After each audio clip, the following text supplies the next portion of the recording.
Right. So I'm gonna allow for messages and other microphones to be used.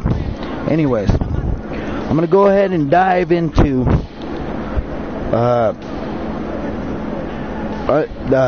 explaining some of the things I used to do about 10 years ago when I worked for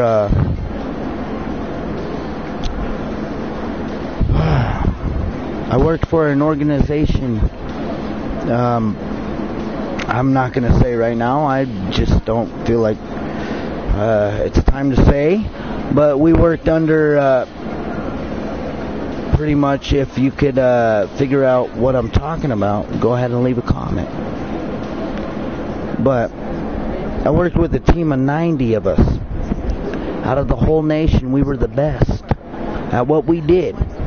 Now, what we did was, and I'd be surprised if anyone figures this out. Anyways, so what we did is go ahead and use the microphone and chat if you'd like. This is a live broadcast, and leave messages as well. First person to figure out what my job was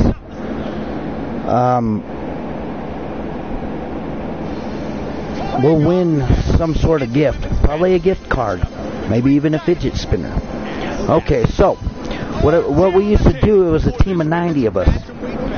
And we were the best at what we did, because what we used to do, like, for example, I took part in making possible smart devices, as in, well, not entirely, but we did the research and development with the funding that would come. Say you would have a company or an organization, maybe even a agency, come in and say, "Hey, I want you guys to make this possible." And we'd say, because it's impossible, supposedly. But we took the impossible and made it possible. You see, a lot of times we worked on projects that we'd lay out the blueprints, and say the engineers, like aerospace engineers, would make it happen. So in order for a project to be underway and to be possible to exist, you have to have the blueprint. And so we were the guys that would take the funding and use that for the research and development and create the blueprint. So the engineer, in a lot of cases, engineers would take the blueprints that we were creating and make it possible. Well, you say, like, "Oh, Tom, so you made a lot of money." No. In a lot of cases, I didn't make very much, because I just worked helping my nation, in a lot of cases. I didn't get paid very much. $30,000, $60,000 a year. Not very much for what we used to do. But, so, one of the projects that our team worked on, and there was 90 of us, we were definitely the best at what we did. So one of the projects we worked on was like smart refrigerators. Like, you know how everybody has smart cell phones and whatnot, right? TVs and that sort of thing. So we worked on things like smart washers and dryers. We made those possible. It's not to say that someone hadn't already fucking thought of the idea. We just made it happen. So,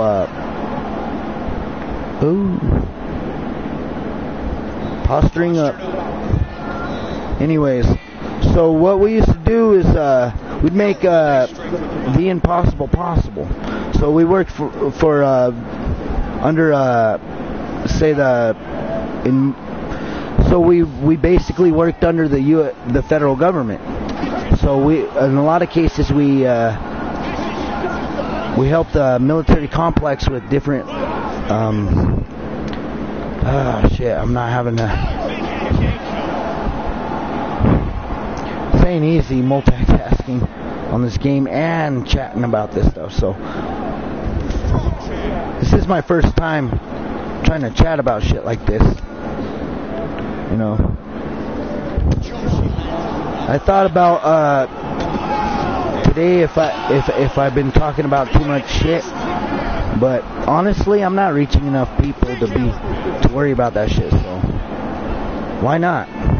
Like a lot of the fear are the global elite, which they're the big banking cartel. You know how people say the Mexican cartel is scary and crazy and whatnot.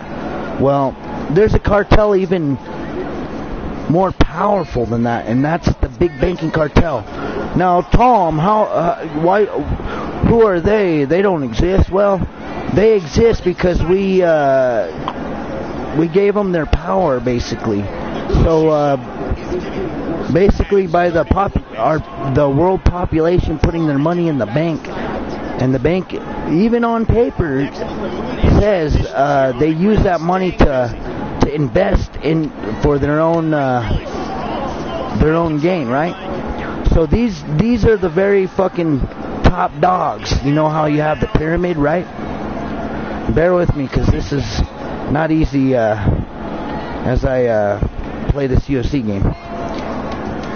It's my first time too. So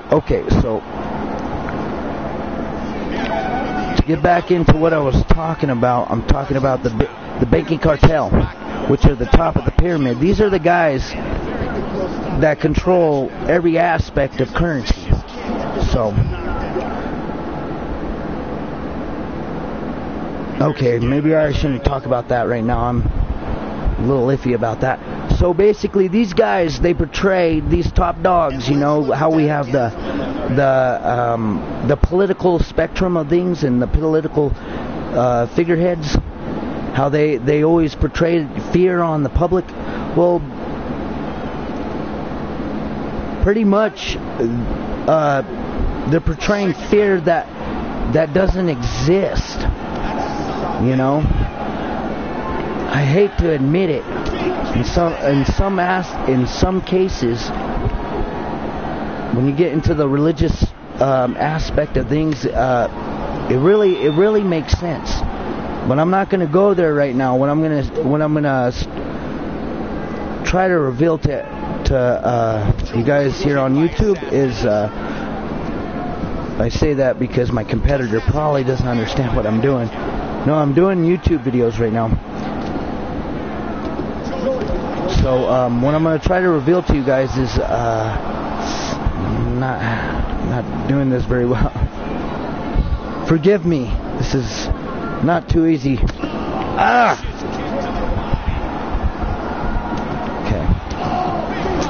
Yeah, I'm going to fucking probably end this broadcast after this fucking fight. Can't do it. Can't do two things at once. I'm not doing so well. So forgive me to my competitor. What a great fight. I should have gave you a better challenge though. Alright. So till next time, we'll get into episode 2. This has been a live broadcast from Jetcha Betcha. And you better bet your ass. Yep. To the bone, baby. Laters. Shabam.